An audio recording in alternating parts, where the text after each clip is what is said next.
Bueno, pues si queréis, creo que podemos empezar ya.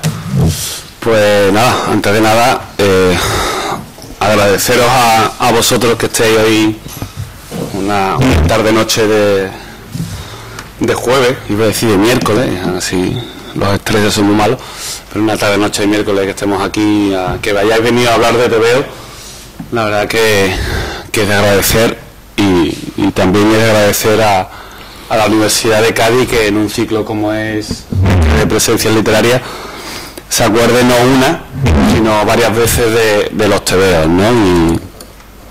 Y en ese sentido, y va a tener que ver algo con lo que vamos a hablar después, que una universidad se acuerde de los TVO no es nada fácil, que tenga presente a los cómics en este país no es común, y en este caso la Universidad de Cádiz, la verdad es que tanto por la presencia de los autores en un ciclo del prestigio que tiene, con los nombres que han estado en presencias literarias, o como puede ser la revista Historieta, auspiciada por la Universidad de Cádiz, o los cursos de verano, que lleva ya varios años siendo otro de los grandes que tenemos del TV en este país, como es Carlos Pacheco, con esos cursos de verano en la Universidad de Cádiz que hacen en San Roque. Pues esta universidad posiblemente sea una de las universidades que en este país más se acuerde de la Universidad de Cádiz. De la Universidad de Cádiz, digo, que la Universidad de Cádiz se acuerde más del cómic, ¿no? Y en ese sentido hoy la verdad es que es un gusto y un placer, y se me pueden acabar los calificativos para decir estar aquí sentado al lado de Josep Capdevila. Francesc. No sé por qué diablos todo el mundo se empeña en llamarme Josep, pero no Francesc. Sí, ya sé. Entonces somos tocayos. Común. Somos tocayos. Tú te llamas, claro, Paco. Somos tocayos. Mira, yo sí sabía, yo llamándote Pepe. Bueno, hubiéramos sido tocayos, yo soy Paco Pepe. Ah, vale. De todas maneras, sí. Bueno, funciona. Pues, pero aparece en muchos sitios, ¿eh? Sí, ya lo sé. No sé, no he logrado entender por qué diablos la gente asocia Capdevila, que es mi apellido, a Josep. Pero sucede en muchos ámbitos distintos, o sea, incluso en el taller donde yo llevo a hacer las revisiones de mi coche, el encargado del taller se empeña, y mira que voy cada 3-4 meses, desde hace años, se empeña en decirme: hola, Josep, ¿cómo estás? Digo, no, soy Francesc, Paco, Francisco, Chisco, hay 1000 nombres, ¿no? Pero no, Josep, no sé por qué. Es lo que tiene dedicarse a la pintura, que es lo que tiene tener un seudónimo, ¿no? Sí. Sí, esa es la verdad. Lo más fácil es que todo el mundo me llame Max, y yo así yo a veces reconozco lo recomiendo.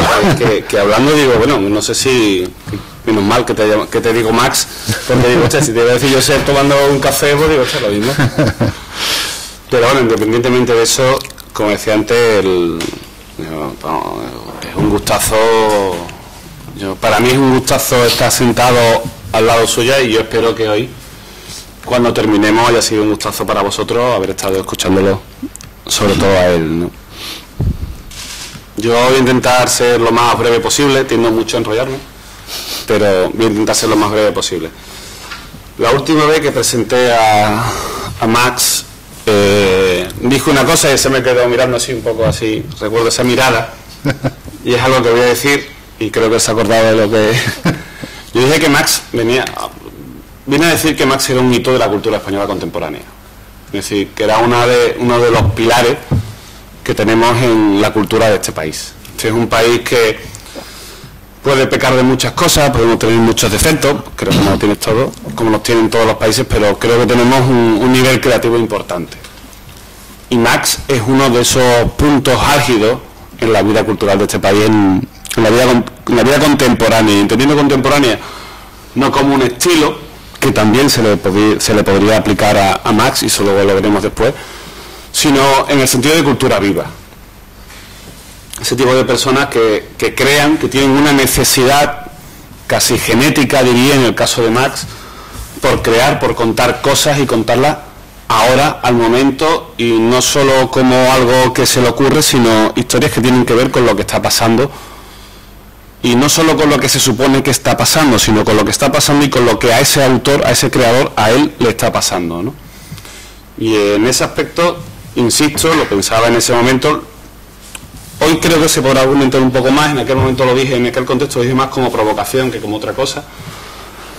Y yo creo que podemos argumentar eso un poquito más y creo que lo podéis ver. Yo en ese momento lo dije como provocación, y es algo a lo que siempre que puedo juego mucho, y tiene que ver con lo que decía antes, cuando que hay universidades en las que el cómic no suele entrar y en esta sí. Pero decía por eso mismo, porque si aquí Max se hubiera dedicado al cine, se hubiera dedicado a la literatura, se hubiera dedicado a la poesía, se hubiera dedicado incluso hasta a pintar cuadros o a hacer acciones, tendría un nombre mucho más conocido de lo que es. O sea, tenemos... Y eso creo que más que posiblemente le haya quitado mucho dinero,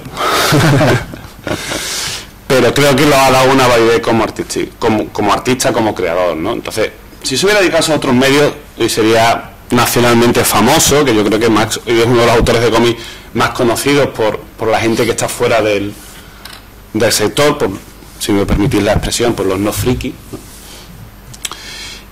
Pero aún así, yo creo que esa necesidad de contar historias dibujadas, ¿no? Yo creo que además le da un valor añadido, ¿no? Hay un par de frases de Max. Yo recuerdo una que la dijo en una entrevista a un periódico aquí en Andalucía, que decía que mi corazón está en los tebeos, y luego otra frase que decía que hacer tebeo era un acto casi de amor, o sea, no ya de compromiso sino de amor. En una sociedad en la que vemos, hablas de cultura, hablas de creadores y vemos el culturista fashion, el tío que va, el que cuenta una historia y va con una pose antes que con otra cosa. En el caso de Max, y eso no lo dice él, lo dice en sus historietas, hay una necesidad, y no solo hay un amor a por los tebeos que se ve de vez en cuando, no se ve siempre. Está ese panfleto de Bardín, que yo creo que, todavía no me equivoco, pero creo que de las pocas veces que Bardín habla por boca del autor, o el autor habla por boca de Bardín, sí.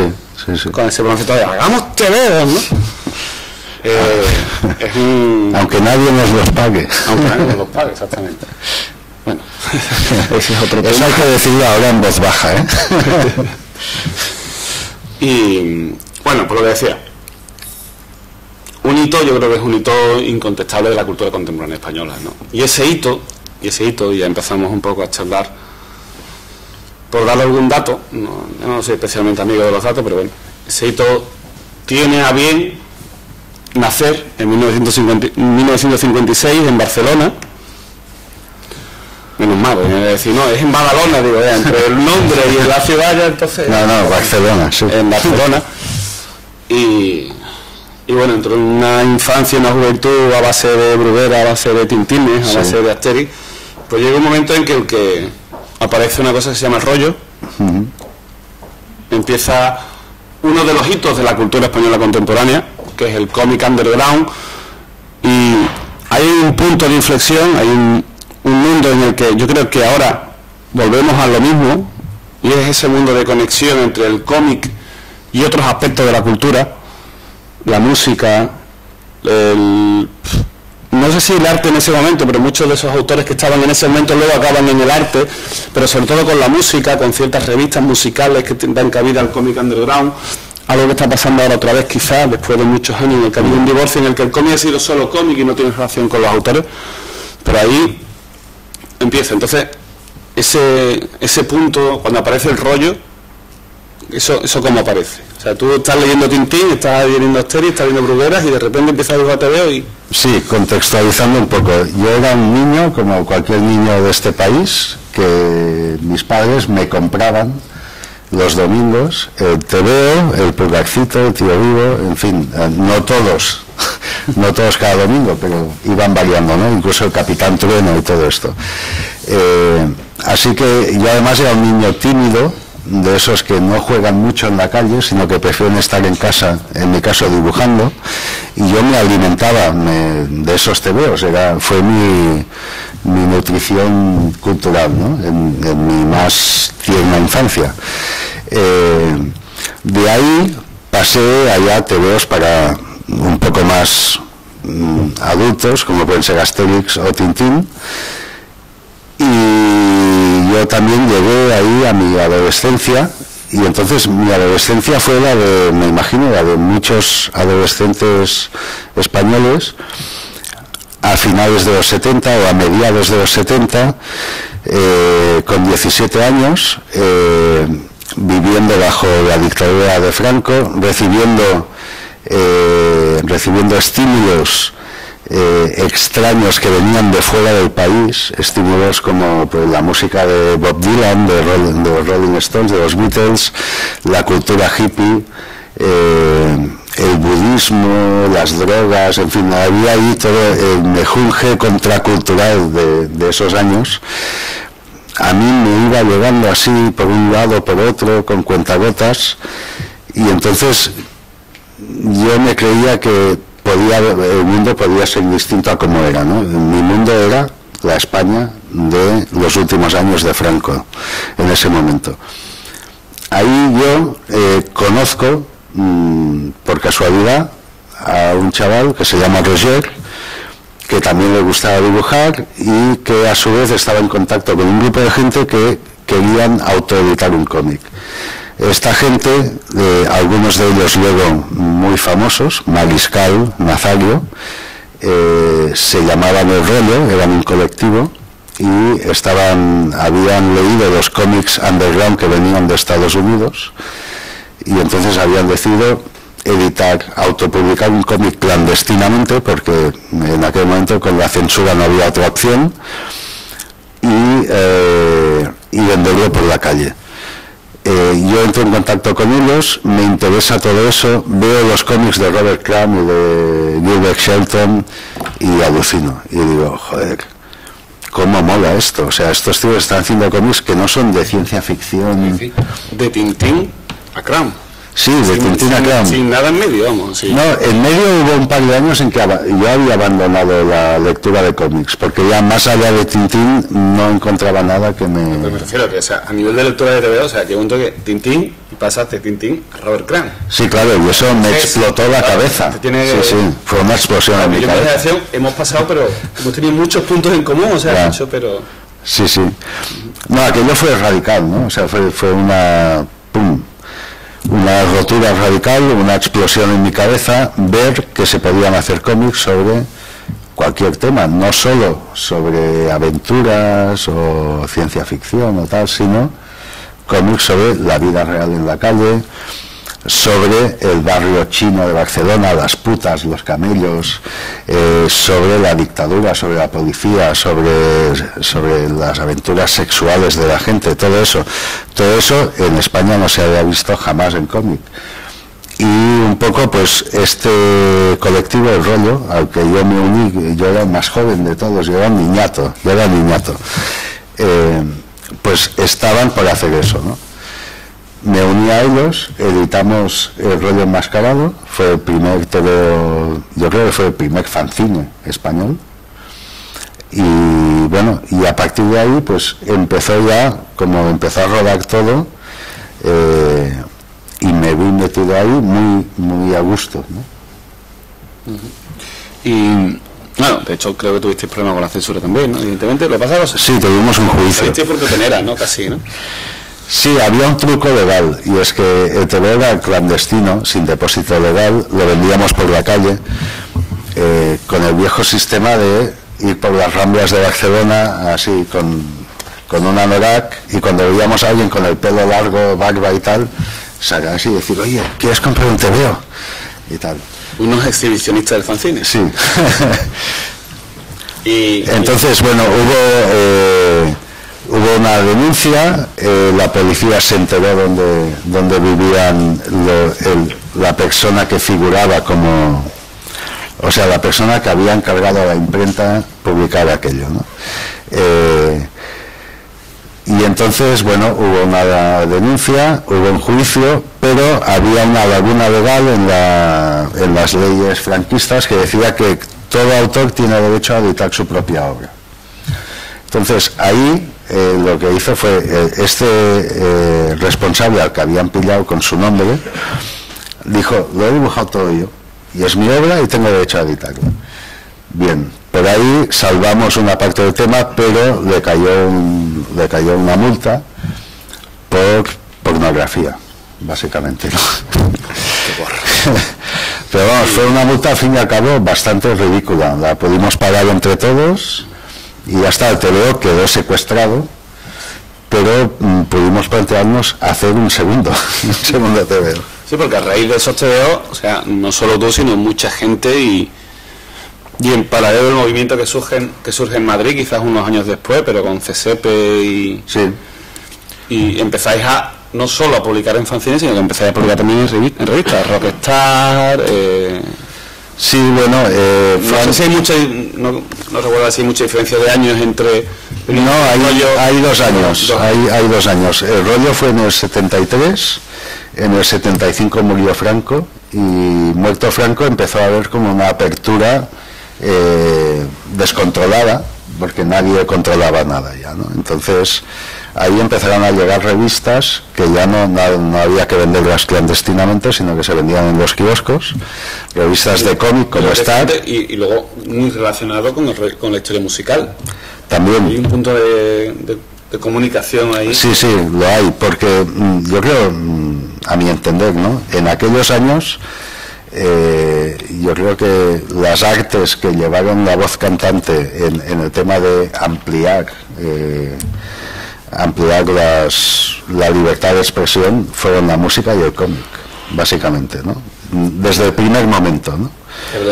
Porque ya existía una escena underground, una escena subterránea, clandestina ya, incluso durante Franco, ¿no? Entonces eso rápidamente salió a la luz, empezaron a abrir bares, clubs de música, por lo menos en Barcelona y en Madrid, ¿no? Y entonces, pues eso se extendió ya como la pólvora, ¿no? Y, en fin, de repente habían los kioscos, pues revistas izquierdistas, ecologistas, radicales, de cómic, de música, y allí había espacio para publicar cómics, siempre, ¿no? Y luego, o sea, después de ese paso casi enlazado, o sea, precisamente está hablando un poco por parte, pero es casi como un continuo, como sí. Aparece Víbora. Sí. Tein y Berenguer. Sí, Víbora, un día me llegó la voz de que había alguien que estaba interesado en hacer una revista mensual, juntando a todos los dibujantes que nos habíamos estado fogueando en este underground extraño, ¿no? Fui a esa reunión y entonces eso fue en verano del 79, y bueno, pues allí estaban mis colegas de aventuras, más José María Berenguer, que era un arquitecto al cual Josep Tutein, un famoso editor de revistas de cómic de Zona 84, etcétera, Filstrup, también conocido como Filstrup, un editor y agente, estaba dispuesto a prestarle dinero a Berenguer para iniciar una revista con estos chicos que hacen cosas sexuales y de drogas, y sexo, drogas y rock and roll, ¿no? Básicamente.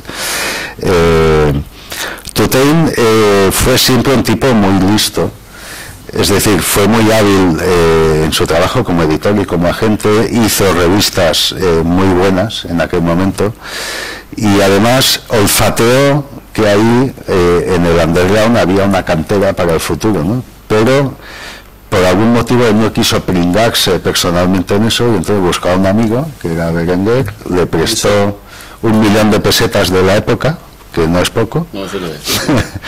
Y con eso empezó el Víbora. Y entonces, en ese sentido, lo que has comentado de Tutein, que no termino de verlo, hay una diferencia entre la generación tuya, sí, la generación del underground, con la generación anterior. La generación anterior crece como autores de cómic en los estudios de los autores anteriores, es decir, entintando, haciendo fondos para la gente para los autores profesionales que estaban dibujando, es decir, entran como aprendices dentro de un sector industrial, y vosotros no. Entráis directamente desde el fanzine sin tener ningún contacto con la profesión anterior, es decir, sí, y sin no tener... entráis con los cuadernillos de aventura, no entráis con Bruguera, o sea, entráis con una totalmente distinta. Eso tendrá yo creo que genera unos problemas a nivel de profesionalidad, de tener, pero por otro lado también da una libertad.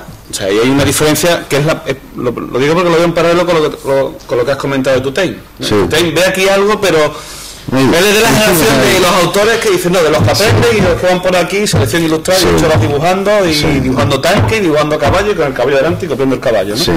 Y de repente hay gente que dibuja lo que le da la gana. Sí, es importante decir que hasta aquel momento la tradición del currante de los cómics, porque eran currantes, ¿no?, era pues o trabajar en plan factoría, como en las revistas de Bruguera, donde cada semana había que entregar material, etcétera, o trabajar para agencias que distribuían el trabajo fuera de España, en Suecia, Inglaterra, Estados Unidos. Y entonces todos estos autores, hasta aquel momento, aprendían por el método clásico, que es ser aprendices de otro ya veterano, ¿no? Nosotros llegamos aquí como elefante en una cacharrería, rompiendo con todo, no nos interesaba nada de lo que había antes. ¿No queríais ser profesionales? O sea, no queríamos ser profesionales. De hecho, aunque teníamos pinta de hippies, porque todos llevábamos pelo largo y barba y tal, de espíritu éramos punkis, o sea, no creíamos en el futuro, pensábamos que nos divertíamos haciendo eso en aquel momento y que el futuro nos daba igual, ¿no? Así que nunca tuvimos en mente la idea de llegar a ser profesionales del cómic. Simplemente estábamos haciendo una cosa tan divertida como el tipo que toca la guitarra y se junta en un garaje para tocar con sus colegas, ¿no? Sin más pretensiones. Así que realmente éramos todos autodidactas. Y realmente éramos todos muy malos al principio. Éramos muy malos realmente desde el punto de vista técnico, desde luego, ¿no? Y lo que pasa que el Víbora fue una opción milagrosa. De repente, con 21 años, encontrarte con la posibilidad de publicar mensualmente en una revista de cómics, cobrando por ello, y haciendo lo que te daba absolutamente la gana, eso era el paraíso. Y eso fue lo que sucedió. No ha vuelto a ocurrir, ¿no? No ha vuelto a ocurrir. Pero lo cojonudo es que funcionó. Y al segundo año del Víbora, el Víbora era un superventas. Se estaba vendiendo de puta madre. Y estábamos todos viviendo de publicar allí, y estábamos todos aprendiendo de una manera casi por ósmosis, ¿no? Hay que decir que el Víbora nunca funcionó, bueno, sí, nunca sí, más tarde sí, pero los 4 primeros años del Víbora, aquello no funcionaba como una editorial normal, donde hay un editor que controla, que distribuye el trabajo y los dibujantes hacen lo que hacen y ya está. No, éramos una pandilla de anarquistas. Entonces nos juntábamos. ¿Punky? ¿No erais punky? Bueno, punkis, anarquistas, no, es lo mismo. Nos juntábamos cada semana, nos reuníamos y entre todos decidíamos cómo iba a ser la revista del mes siguiente, a quién iba a hacer la portada, qué temas se tocaban, qué autores extranjeros elegíamos para publicar. Era un funcionamiento puramente autogestionario realmente, ¿no? Y lo que hacíamos era aprender unos de otros. O sea, el simple hecho de ver tus páginas publicadas, mis páginas publicadas, y pasar páginas, ver las de Gallardo y luego las de Martí, las de Nazario, era un pique entre nosotros fenomenal. Es decir, hostia, el hijo puta de Martí, qué bueno lo que ha hecho y tal. El mes que viene yo tengo que dar ahí el callo y tal. Y bueno, nos copiábamos tranquilamente unos a otros y fue nuestra escuela, ¿no? Y en ese sentido, ahora que has dicho eso, uno de los números míticos del Víbora es el del golpe de Estado. Sí. No sé cómo sale. O sea, ¿en qué momento? Porque, o sea, por poner un poco en contexto, cuando llega el golpe de Estado hay muchos periódicos y muchos periodistas que van de demócratas y se pegan golpes en el pecho y dicen que Garzón es una persona muy mala, y ese tipo de periodistas, sin querer entrar. Me ha salido, lo siento. Es que he visto una cosa que, en fin, en aquel momento se escondieron debajo de las piedras. O sea, al día siguiente yo creo que salió El País y poco más, me parece, no sé. Y sin embargo, la única revista que sale al poco tiempo después, o sea, no sé cuánto tiempo tardaste, pero tardaríais 15 días. Y con un número especial denunciando el golpe de Estado fue el Víbora. Lo de los tebeos estos de niños, pues fue el Víbora. Y fue un punto de, yo creo que importante. Y ese número, ¿cómo sale? O sea, ¿en qué momento veis el marrón que os viene encima? Porque claro, vosotros ya erais de los malos. Sí. ¿En sentido? Entonces, bueno, éramos de los malos sin clasificar, ¿no? Porque los malos oficiales eran los comunistas y todo eso. Nosotros éramos gente rara, ¿no? Entonces, no nos ubicábamos en ningún lado, con todo el peligro que eso tiene también, ¿no? habían puesto una bomba al Papu no hace mucho. Sí, sí. No, lo cierto es que al día siguiente del golpe nos llamó Berenguer, nos llamó a todos y nos dijo, tíos, tenemos que hacer aquí un cómic sobre esto y ya, ¿no? Nos reunimos en la redacción, repartimos páginas, repartimos tareas y bueno, nos dimos como una semana para dibujar y una semana para la imprenta y distribuir, ¿no? Y a los 15 días salió el número Que bueno, la portada es tuya, ¿no? La portada es mía, sí. Bueno, fue un número así como absolutamente improvisado y fue la bomba, simplemente. De repente, la intelectualidad izquierdista del país se dio cuenta de que estos inclasificables, melenudos y tal, tomaban partido. Y entonces, a partir de ahí empezaron... Ellos no lo habían tomado, pero bueno. Ya, pero a partir de ahí empezaron a tomarnos ya como un poco en serio, ¿no? Un poco en serio. Y bueno, eso coincidió con un aumento de ventas de la revista, no atribuible solo a ese número, ¿no? Sino un poco por la línea que llevábamos.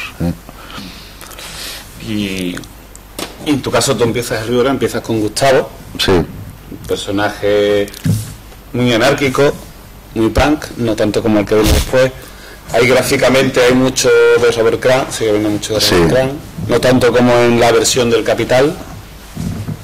La versión del Capital fue mi primer trabajo pagado de encargo.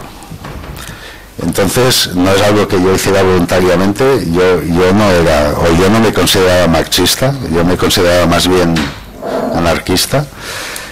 Pero bueno, el Capital es como un libro impecable, es como un análisis económico y tal, y bueno, yo estaba de acuerdo en todo lo que decía Marx.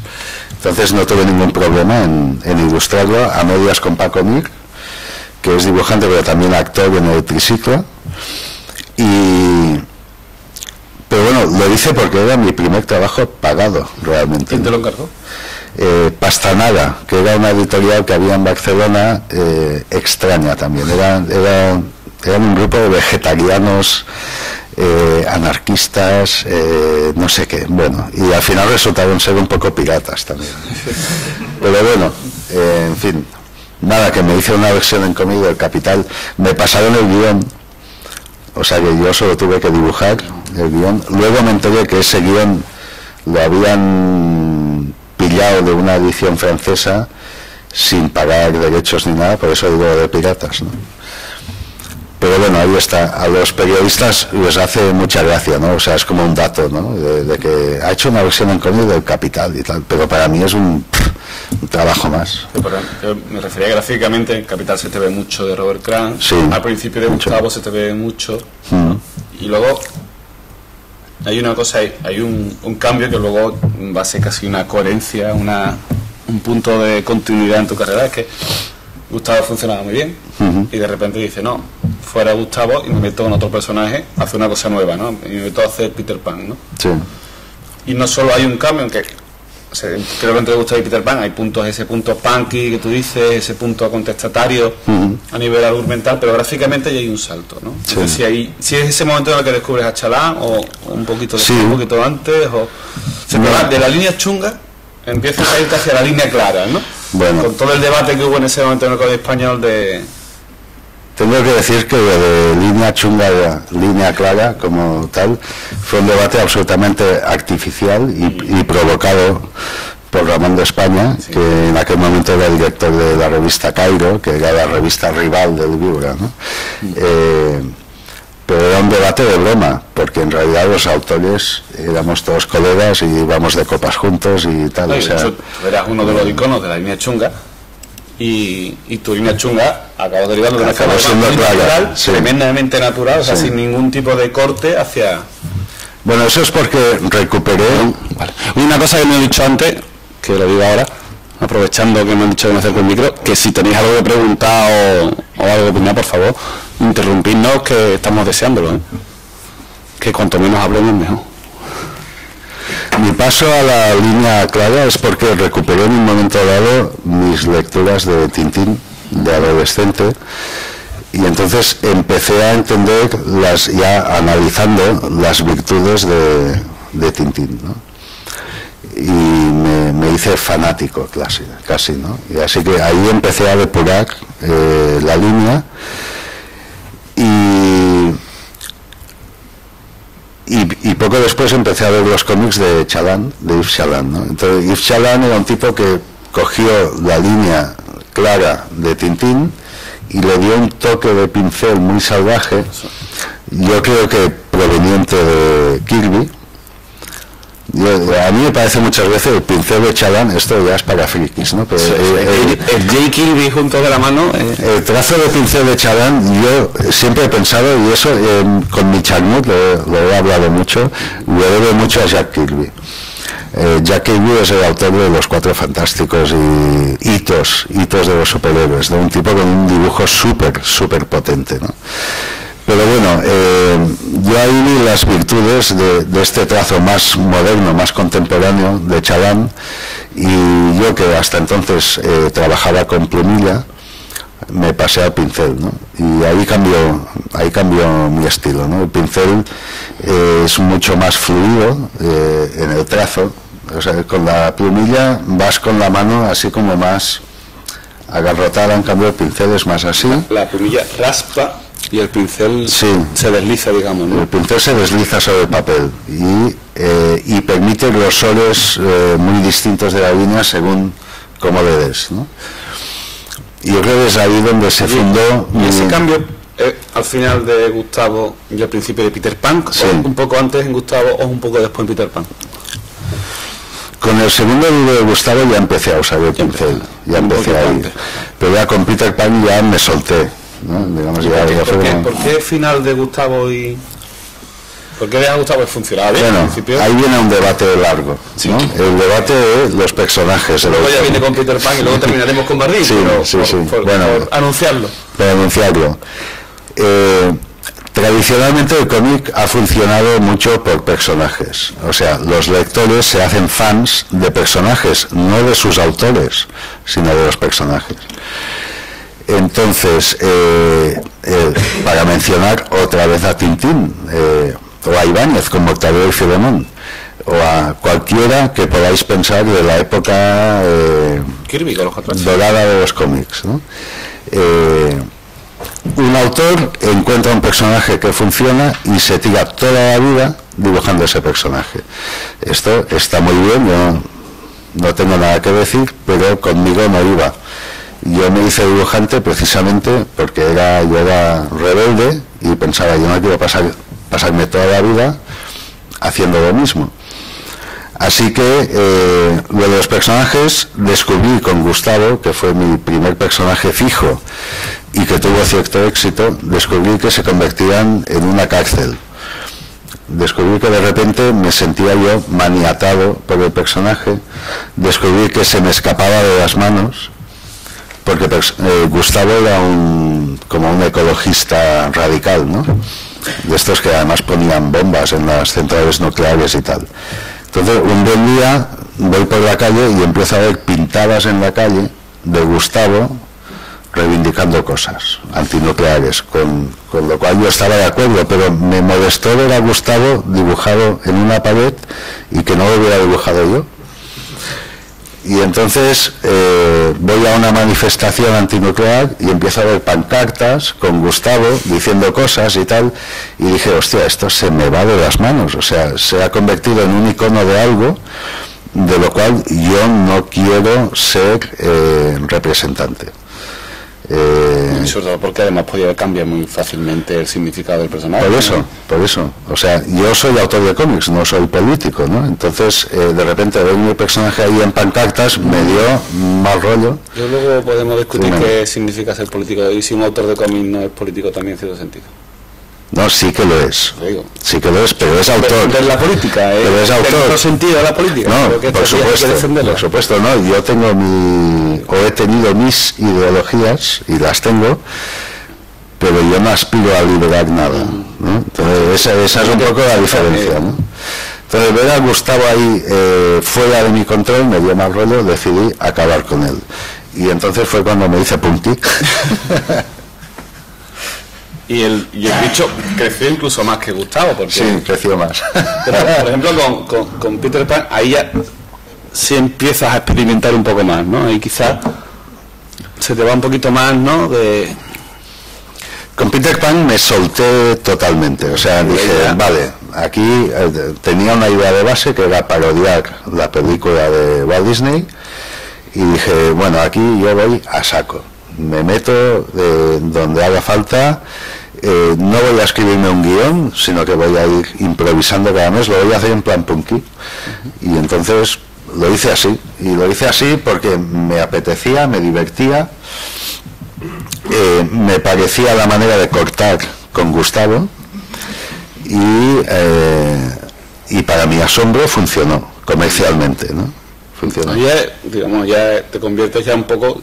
Ya he venido un poquito antes, pero ya te conviertes en uno de los referentes del cómic español, digamos, y...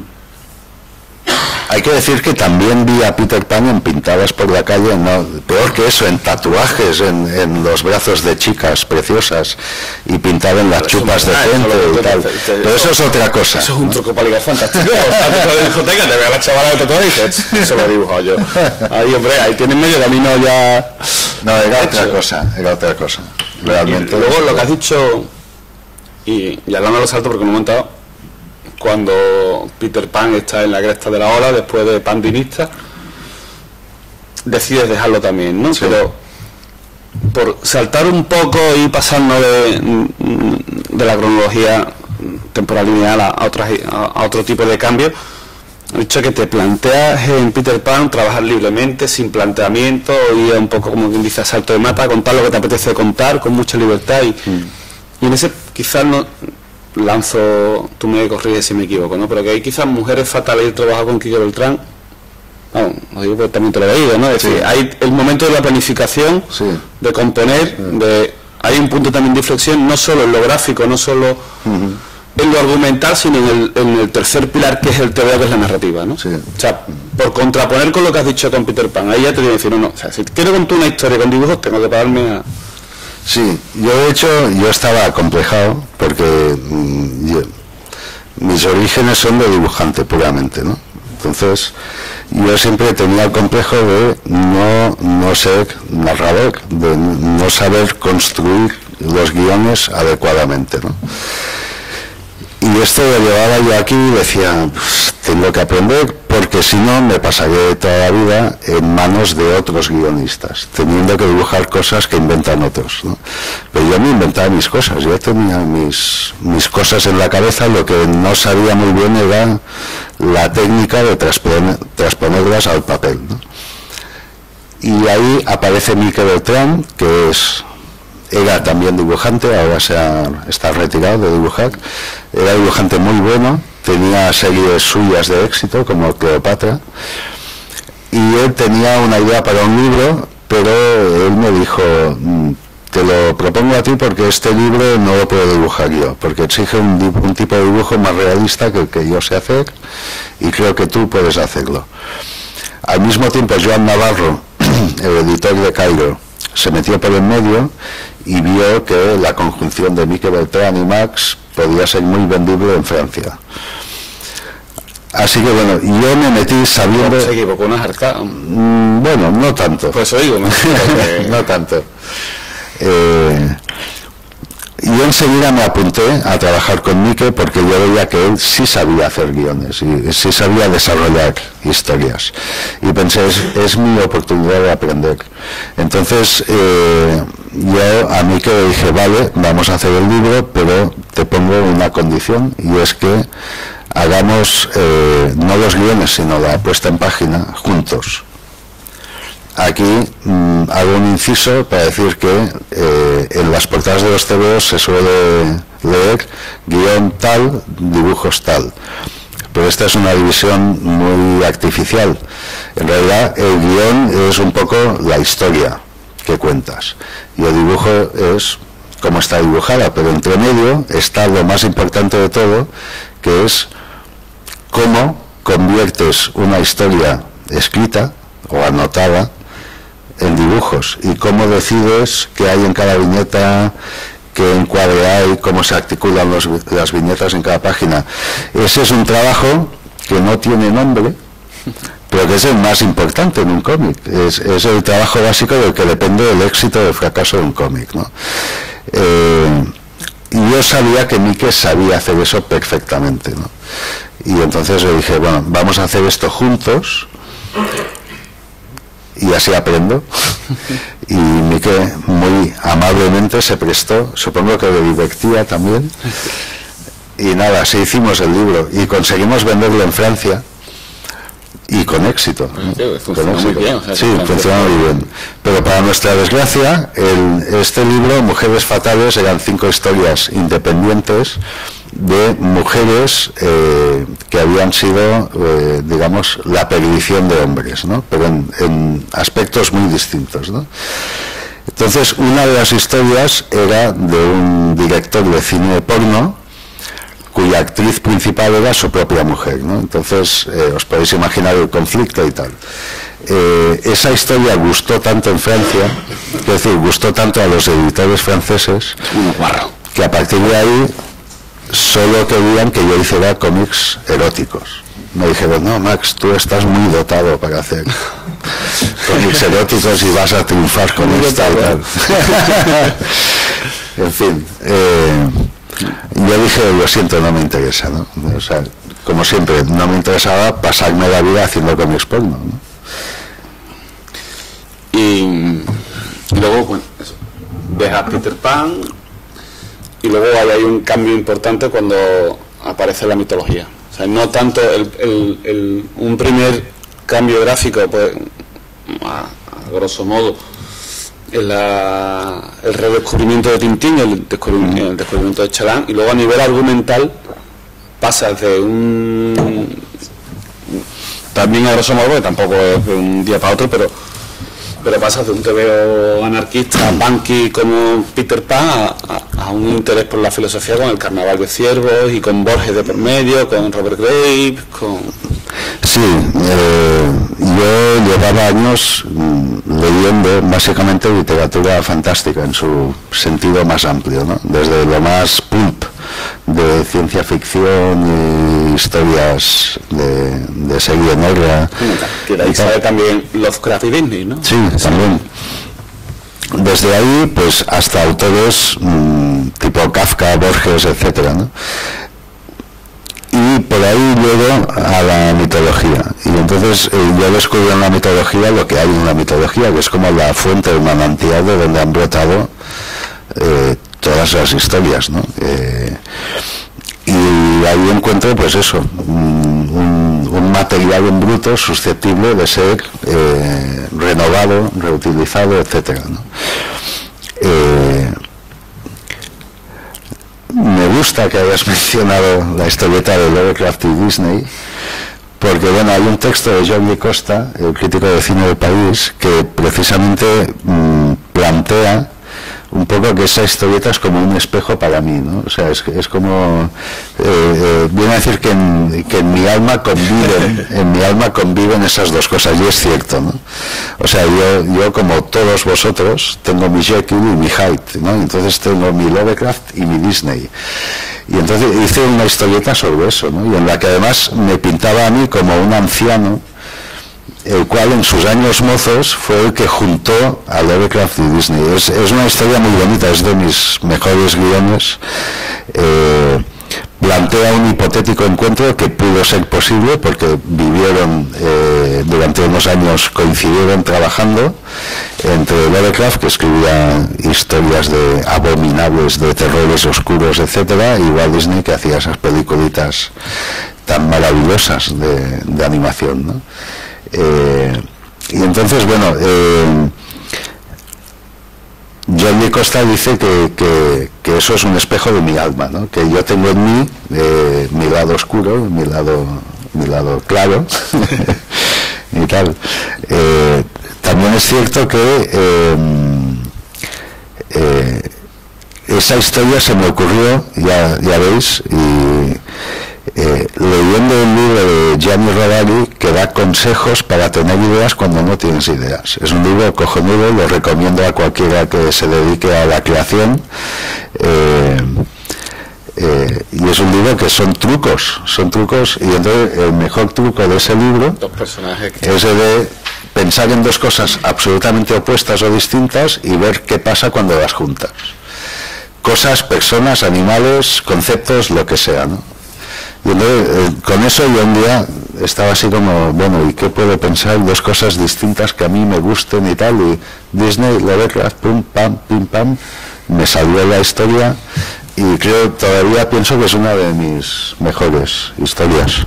Pero, o sea, con lo que te comentaba antes, ¿sí? Sí, por favor. Sí. Sí, no, encantado. Yo tengo una gran curiosidad en saber cómo es su relación con Manuel Rodríguez Rivero. Estoy viendo que muchas de las ilustraciones que está proyectando todas son todas, ¿no? Todas son que acompañan, sí. Su maravilloso artículo en el país, ¿no? Y quería también que me revelase aquí en la intimidad si realmente Manuel Rodríguez Rivero sale todos los libros de los que habla. Yo no lo sé, eso no lo sé. Hasta ahí no llego, ¿eh? Bueno, a mí hace 4 años o así me llamaron del País para ilustrar la columna de Rodríguez Rivero, bueno, la columna, la página realmente, ¿no? Y yo no lo conocía a él previamente. Empecé a trabajar con él, nos comunicábamos por mail y por teléfono, y con el tiempo hemos hecho amistad, y realmente ahora somos muy amigos, nos entendemos súper bien, y yo creo que nuestra página funciona razonablemente bien, ¿no? Y en fin, no sé, no hay truco. Además, somos de la misma generación, ¿no? Por lo cual compartimos muchas referencias culturales. Aunque él está como muy metido en el tema literario, pero él es de siempre un gran lector de cómics también, y bueno, por ahí nos entendemos muy bien, ¿no? Lo digo porque como él da muchísima información, sin embargo, tanto el título como la ilustración tienen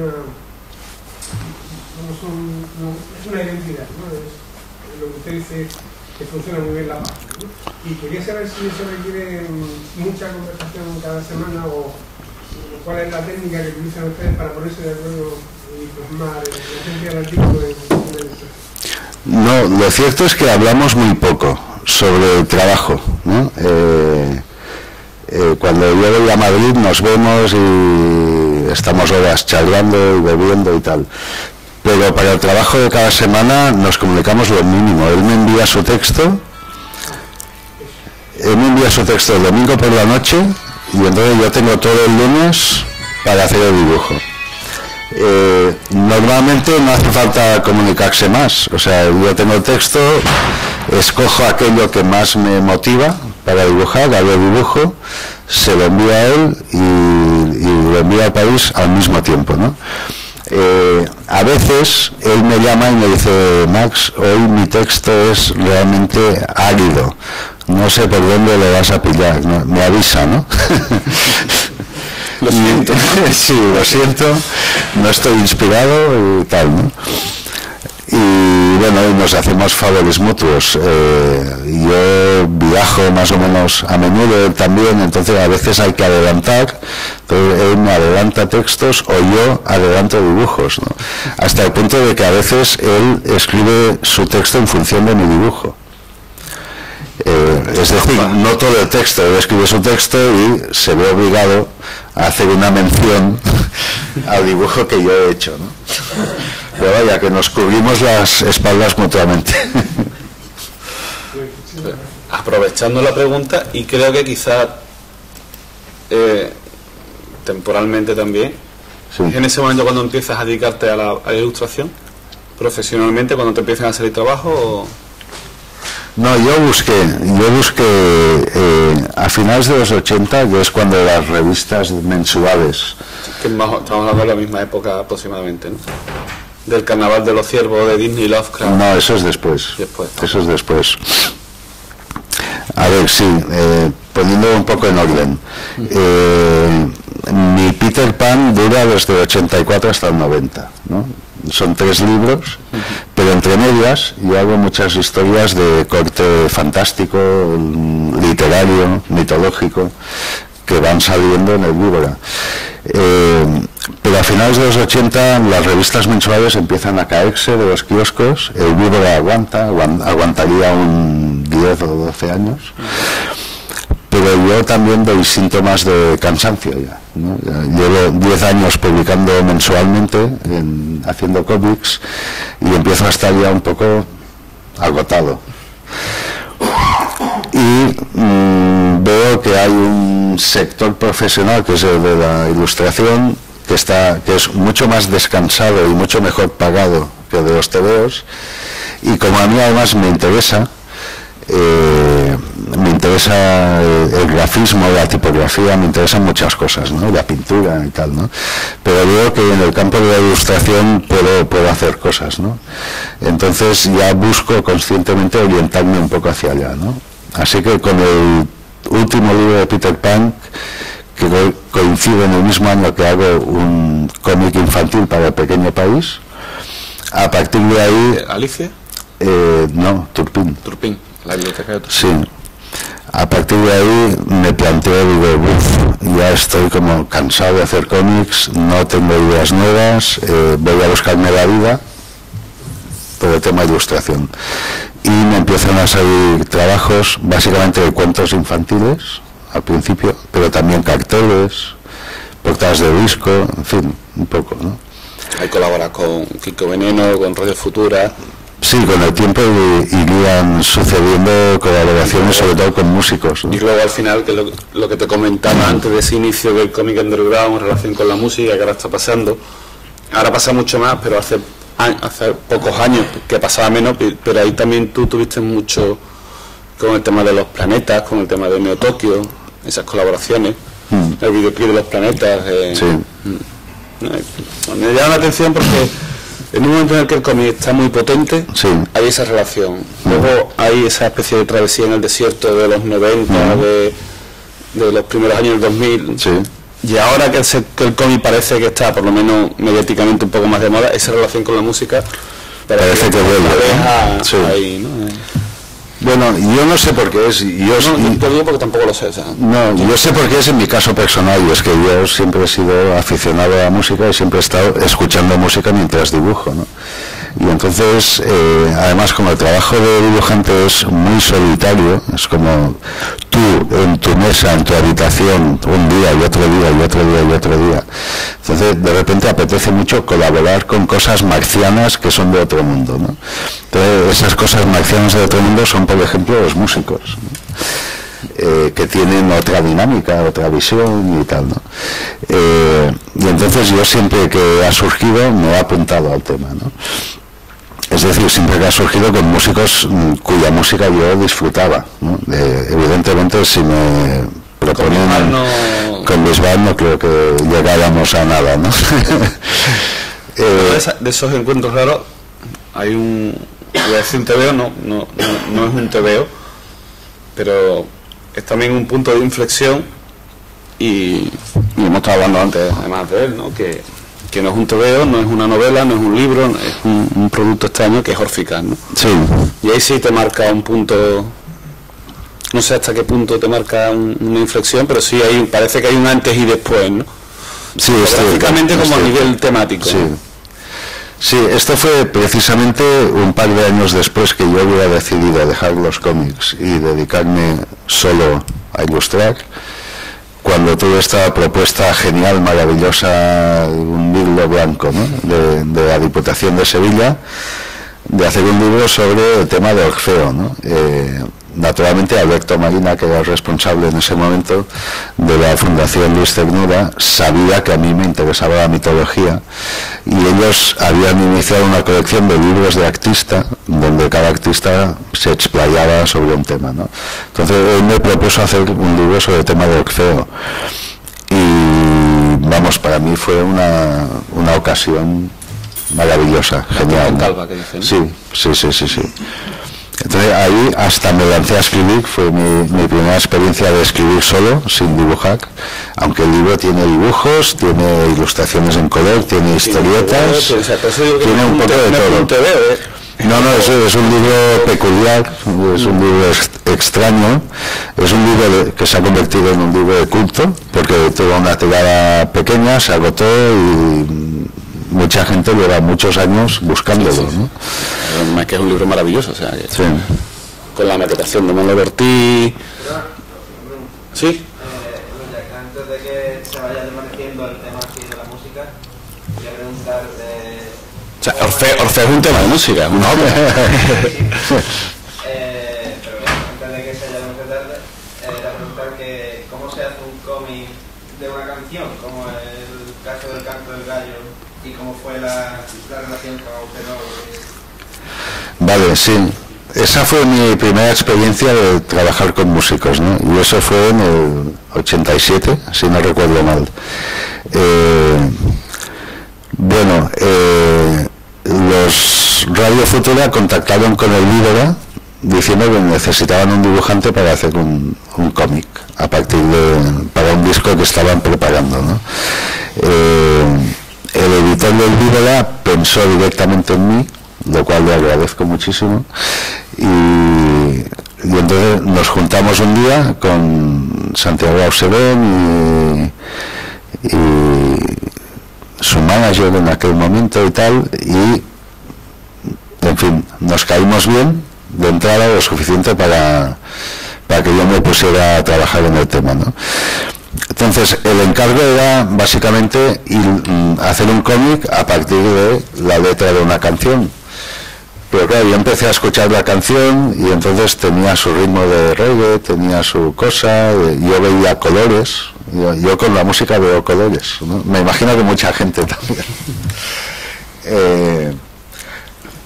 Y entonces yo hice como un pre-guión y yo ya era fan de Radio Futura, ¿no? Entonces se lo mandé a Santiago Auserón y le dije, mira, yo paso de coger tu letra y convertirla en un cómic así, tal cual, ¿no? Digo, vamos a ir un poco más allá, vamos a hacer algo distinto, vamos a hacer algo más. Digo, yo tengo un esqueleto de idea a partir de lo que hay ahora, de la canción. Digo, mírate tú, te lo miras, a ver qué... La canción del Canto del Gallo. El Canto del Gallo. A ver qué puedes hacer a partir de ahí, ¿no? Y el tío, ni corto ni perezoso, coge y me envía diálogos escritos en verso, rimados, ¿no? Diálogos nuevos que no eran de la canción, para el esquema de guión que ya había hecho, ¿no?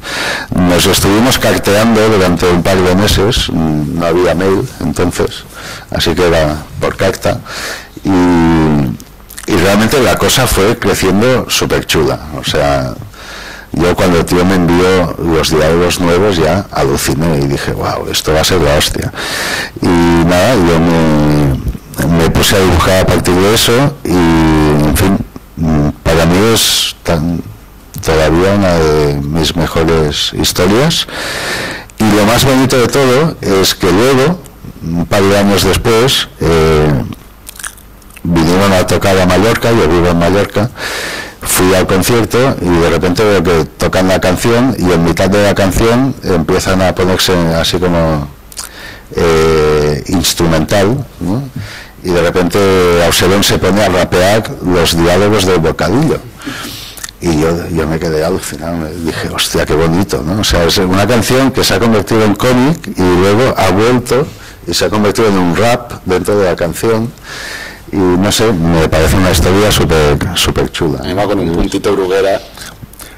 Sí, ¿tú crees que tiene un punto de Bruguera? Uno de los tejados del principio. Ya, bueno, sí. El pie doblado a lo así. Tenía, o sea, la escena de los tejados, o sea, para mí es... Sí. Bueno, sí, no sé. No, fue muy chulo, ¿no? Entonces, ya luego he hecho más cosas con ellos y portadas de disco, etcétera y tal. Pero como esa historia, no. Eso fue especial. Para mí fue muy especial. Y bueno, has dicho que estuviste un tiempo sin hacer TVO antes de Lórfica y que ha sido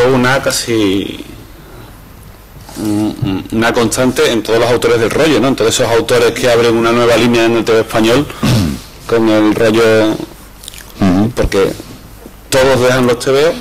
Quizás tú eres el que menos deja los TVO, o sea, tú eres el que deja los TVO durante menos tiempo, si es que los deja, si es que los deja. No, pero luego otro ejemplo es Gallardo, ¿no? Que sí lo deja un poquito más, pero que acaba otra vez lo tira, volviendo. Luego el resto. Algunos, no sé si renegando, no sé si es la palabra, otros no, otros simplemente no hacen TV, pero sí se sienten orgullosos.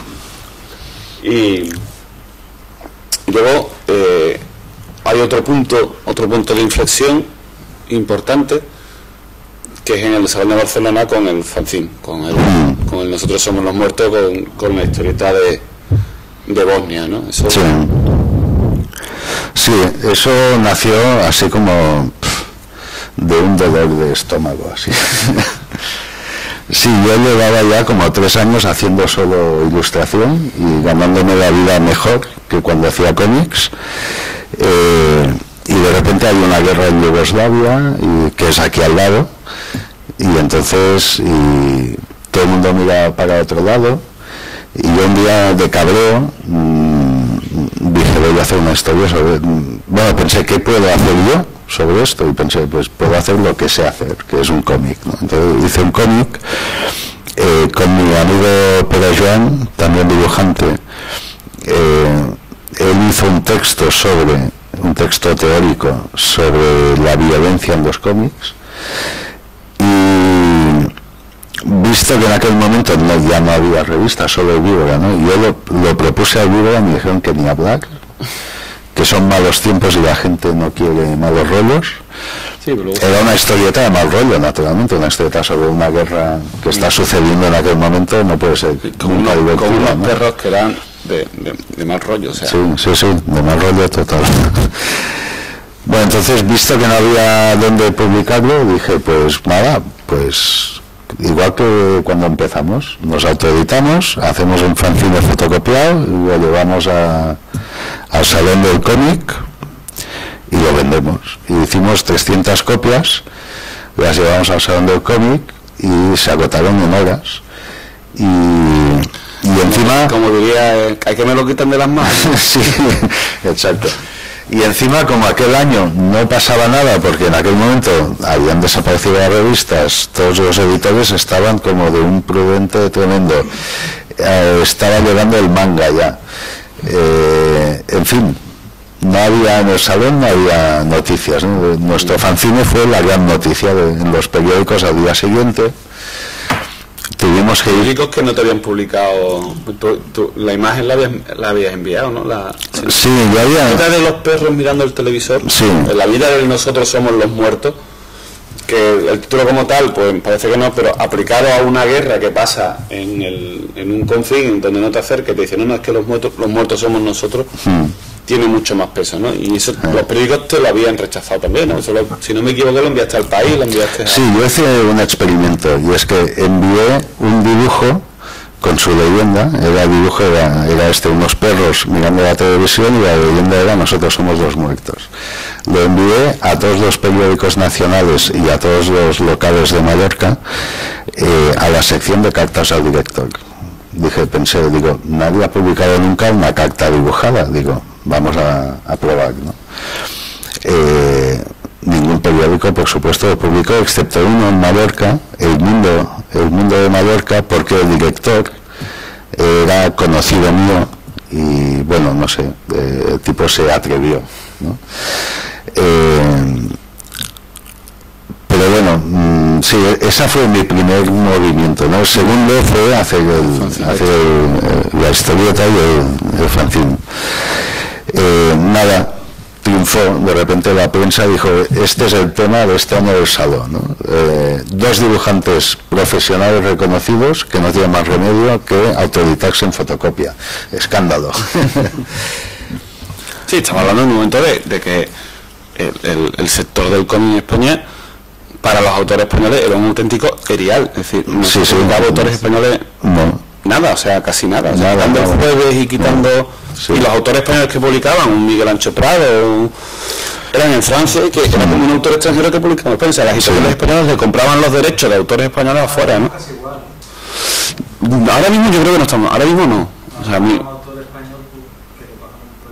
O sea, un Guarnido, un Pacheco, pero ahora mismo yo creo que sí hay una serie de editoriales que sí publican. Hay un Actiberri, un Sinsentido, no sé. Hay editoriales, sí. Luego podemos hablar de lo problemático que es, pero ahora hay la posibilidad. En aquel momento no existía, ¿no? Exactamente, de ese desierto, ¿no? Y bueno, no sé, lo bueno de todo eso es que muchos autores durante ese salón vinieron y nos dijeron, oye, si vais a seguir con esto, contad con nosotros, ¿no? Entonces fue ahí donde decidimos convertir eso en una revista con cierta periodicidad, que al final fue una periodicidad anual.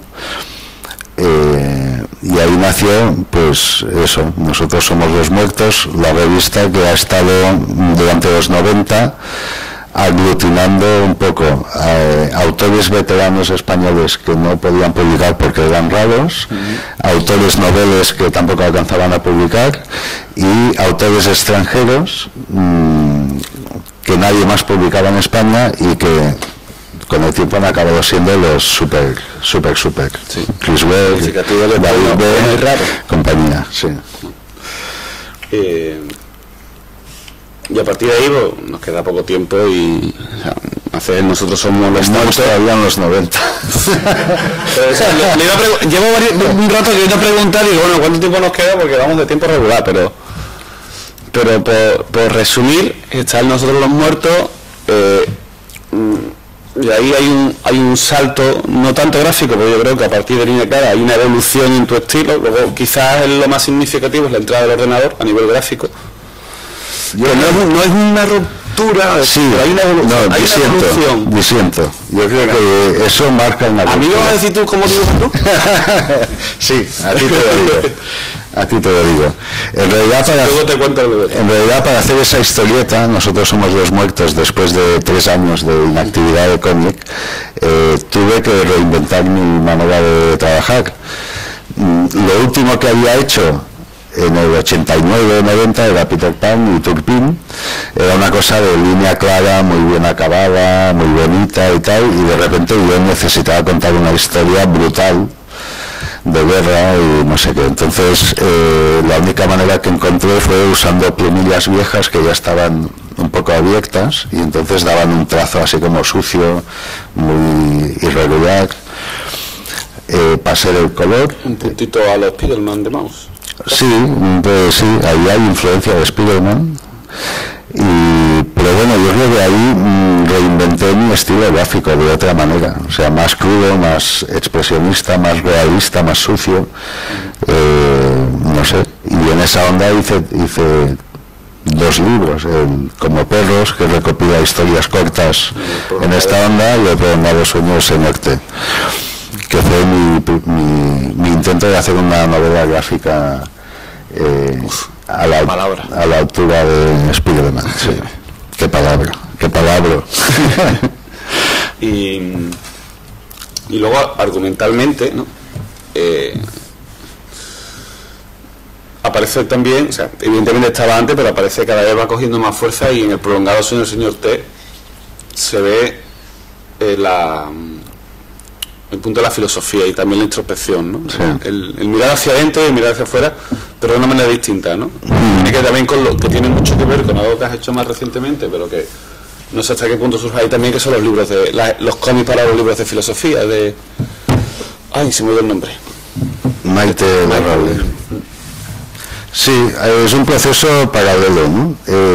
A partir de esto de Nosotros somos los muertos, yo empiezo un periodo de, no por nada, mi crisis personal de los 40, ¿no? Entonces, y empiezo un periodo como de reinventar mi manera de trabajar o intentarlo y ver y que de repente me interesan otras cosas, ¿no? Y ya no tanto la mitología como ficción, sino lo que sucede dentro de los humanos, ¿no?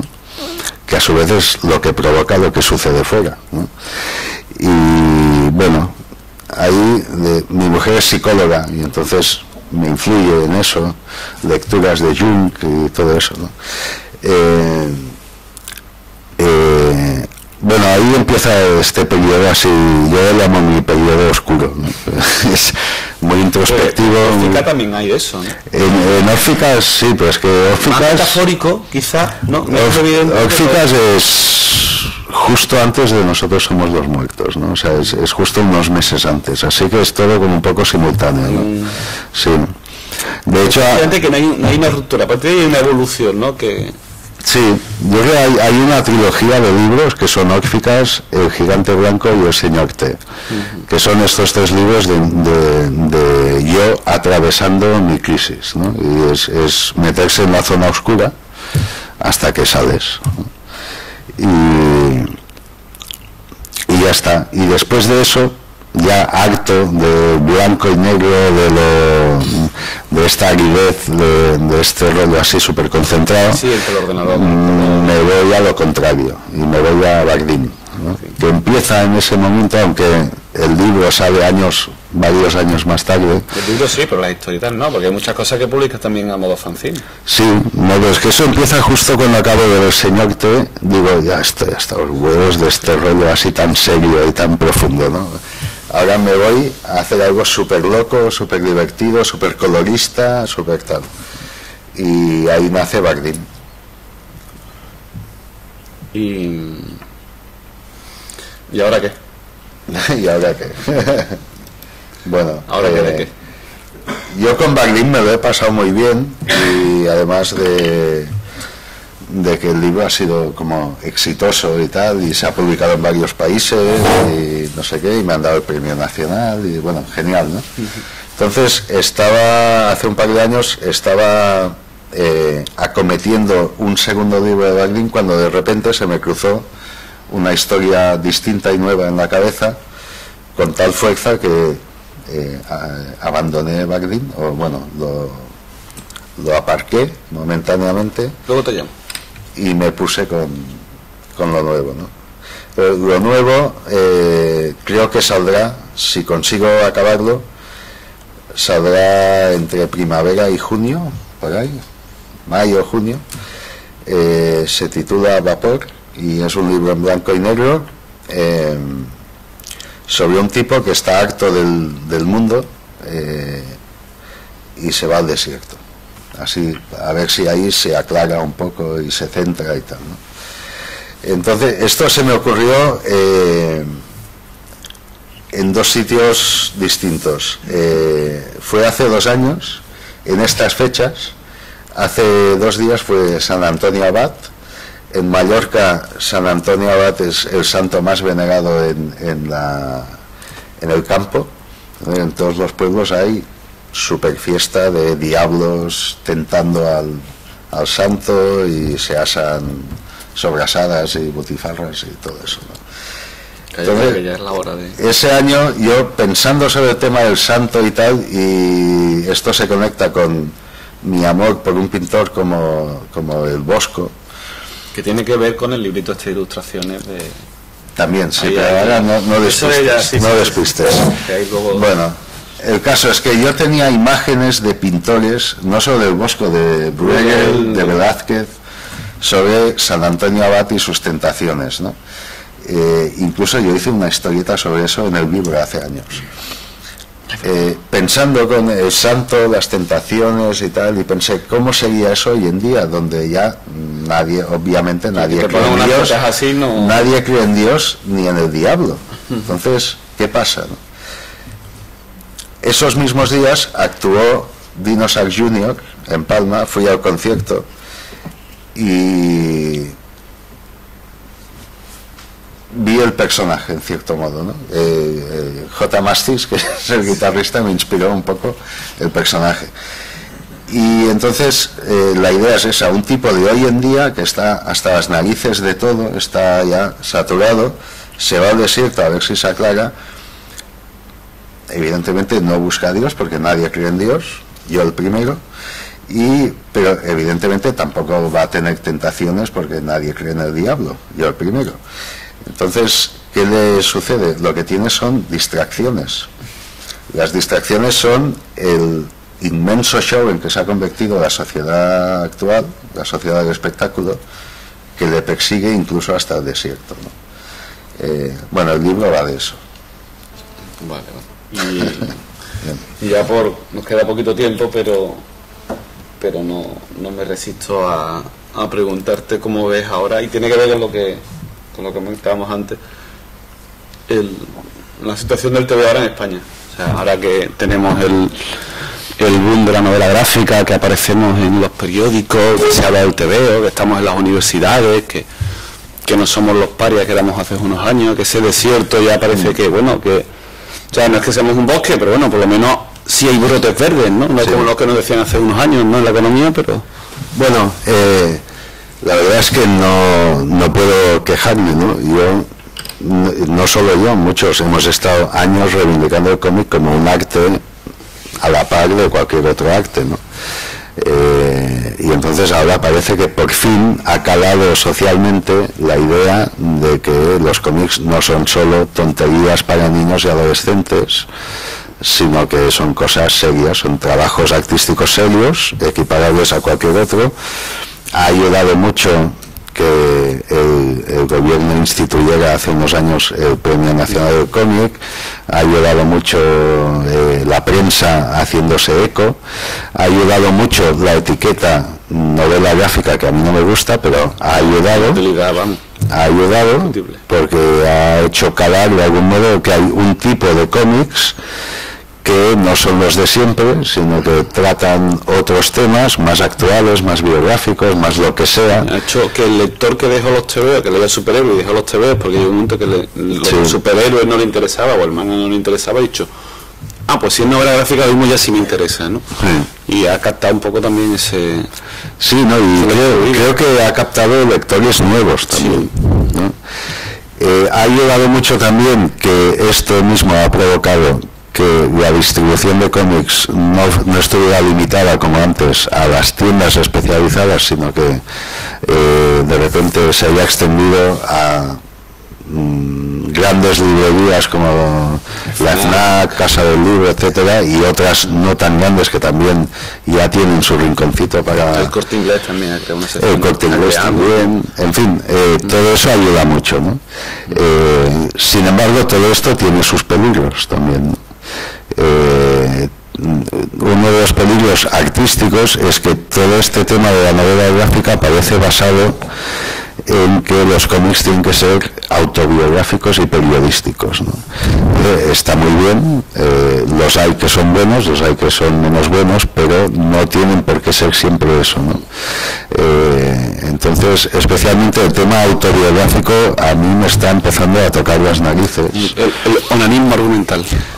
Sí, porque básicamente para hacer un buen cómic autobiográfico lo que tienes que... no tienes que ser un buen dibujante, pero tienes que haber tenido una vida muy interesante, ¿no? Entonces hay chavales de 20 años haciendo cómic autobiográfico y a los 20 años nadie ha tenido aún una vida interesante, ¿no? En fin, pero ahí la cosa es peleable. Por ejemplo, un buen ejemplo es Historia de Barrio, de Casal de Ahora, de seguir David Bertrand. Sí, este es un ejemplo de un cómic autobiográfico con sentido y realmente que está contando cosas, en fin, lo notas, ¿no? Sí. Lo ves cuando lo lees. Y hay otro peligro que también está afectando sobre todo a los autores más jóvenes, que es que como esto se ha convertido en la moda y las novelas gráficas se supone que son tochos, los editores están pidiendo a chavales de 20 años que les hagan libros de 150 páginas, ¿no?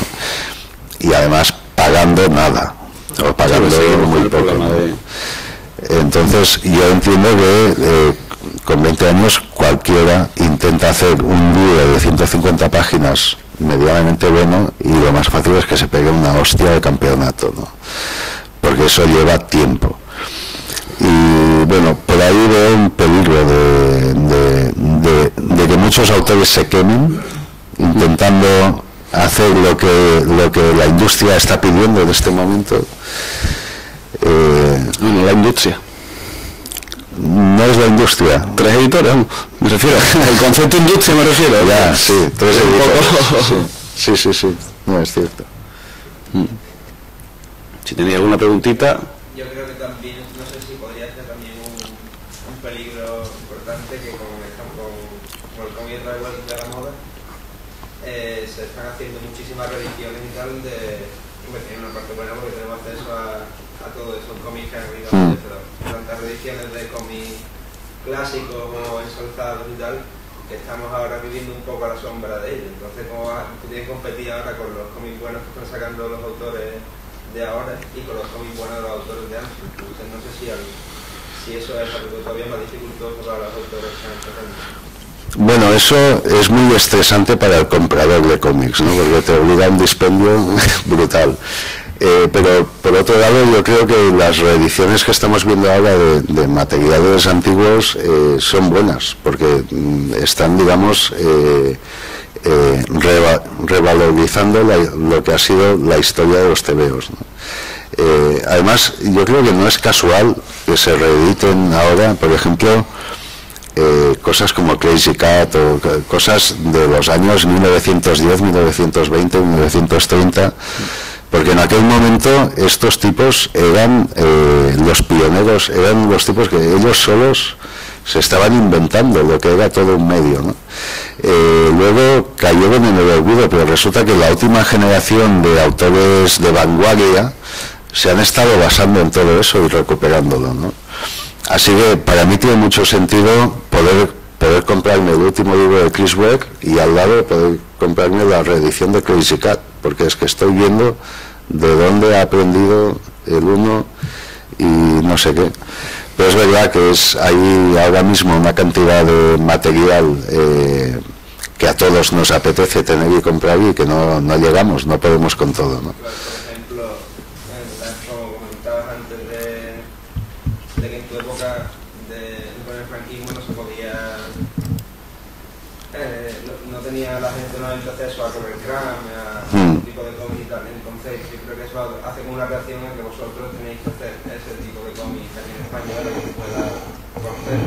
Ahora como en la región tenemos acceso a todo, falta esa necesidad de crear algo porque no existe o no tienes acceso. Pero no, por otra parte también lo que dices, que al tener acceso también podemos conseguir toda esa referencia en todo aquello para nosotros. Sí, no sé, tienes razón en eso también, ¿no? No sé, hay periodos en que realmente cuando no están llegando aquí las cosas interesantes que suceden fuera, de repente parece que se crea una necesidad de hacerlas, ¿no? A mí extraña, por ejemplo, que nadie esté editando en España No Brow, una editorial inglesa que está publicando unos TVO con unos conceptos gráficos tremendamente, por un lado, tremendamente vanguardistas, pero luego también con más autores, con un grafismo muchísimo más clásico, pero contando una historia acojonante. O sea, yo me leí un cuadernito de grapa de un tipo que viene de la guerra tocado, se va a robar en fin, y al final el tío se acaba suicidando y mudo totalmente, casi mudo, con 3 bocadillos y con un grafismo comercial para lo que es No Brow, pero de ese tipo de historias me extraña que, por ejemplo, entre los autores de cómics es algo que todo el mundo lo está comentando, todo el mundo ha visto la última revista, y aquí no se edita, ¿no? Y sí se están editando otras cosas, pero bueno, ahí también el mundo de los editores sí es otro mundo y merece otra charla. Sí. ¿Quieres comentar un poquito poquito de la transición al ordenador y esto, al final se queda ahí como que un poco... Ah, bueno. No tiene mucho truco en mi caso, ¿no? O sea, yo creo que fue a finales de los 90 cuando empecé a trastear con un Mac, y realmente desde el primer momento tuve claro que lo que iba a hacer era imitar en el ordenador lo que yo hacía a mano, ¿no? Y sigo haciéndolo, pero no por pereza, sino porque me parece que al final yo llevaba ya 15 o 20 años trabajando y tenía una especie de sello personal, ¿no? Y entonces eso es lo único que no tienes que perder si te pasas al ordenador, ¿no? Entonces yo lo uso mucho, ¿eh? O sea, y ahora mismo mis originales, que son a mano, en blanco y negro, luego los escaneo, coloreo y hago cosas, ¿no? Pero los originales son feos, son una mierda, porque ya no me molesto en hacerlos limpios, en retocarlos, ni de cosas que luego lo hago todo ahí, ¿no? Incluso la línea negra, si tienes algún tipo de problema, o sea, como has dicho que no los dejas totalmente terminados, los retocas también la línea. Sí.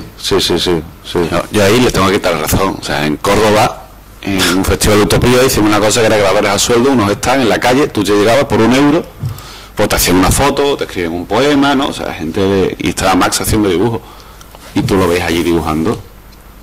No, o sea, eso de que tus dibujos estaban feos, el dibujo ya dibujas mal, no, o sea, no, se te caía la baba mirando como el trazo del pincel, hombre. No. Pero dice lo que dice Chita o X cosas, ¿no? Que pueden... Que no mancha el folio. Te lo estoy diciendo yo, que no mancha el folio. No, en fin, el ordenador es súper cómodo, ¿no? Y ganas en velocidad de ejecución, por decirlo de algún modo. Y entonces, sobre todo para el color, me parece genial, ¿no? Y además, yo como siempre había pintado con colores planos, el ordenador para mí era perfecto, y ya está, y yo lo sigo usando. A veces hago mis experimentos y mis cosas, ¿no? Pero si no me convencen, no lo publico, ¿no? Las cosas más raras que he hecho son cuando yo trabajo con una banda de música electrónica de Palma, Neo Tokio, y entonces ahí me estimulan mucho una especie de psicodelia que yo llevo ya desde los 70 y tal, pero me sale una psicodelia así de mandalas geométrica y no sé qué, y ahí sí que tiro mucho de ordenador, de colores así, de trucos y tal. Sí, pero vaya, yo tengo muy claro que la esencia de mi trabajo sigue siendo mi trazo sobre el papel, ¿no? Luego lo escaneo y queda tal cual, ¿no? Y siempre me ha molestado, por ejemplo, mucha gente que ha trabajado vectorialmente, ¿no? Cuando tú reproduces tu trazo manual con un programa vectorial, tiende a homogeneizar el trazo, ¿no? Entonces de repente ves un dibujo de Mariscal y ves un dibujo de X y parecen hechos por la misma mano, ¿no? Aunque los dibujos sean distintos, ¿no? Pero te fijas en el trazo y es que el vectorial lo unifica todo, pero el Photoshop, por ejemplo, lo es fotografía, ahí cada autor mantiene su trazo perfectamente, ¿no? Bueno, pues vamos a ir acabando. Yo por mi parte dar las gracias a la Universidad de Cádiz por permitirme estar aquí este rato escuchando y charlando con Max, y insisto, dar las gracias a la Universidad de Cádiz, dar las gracias a todos vosotros por haber venido y a Max por haber estado aquí. Pues nada, gracias a ti, Paco, por plantear temas pertinentes, incluso alguno impertinente. Y nada, gracias a todos vosotros por estar aquí atendiendo a mis palabras y a mis dibujos. Gracias.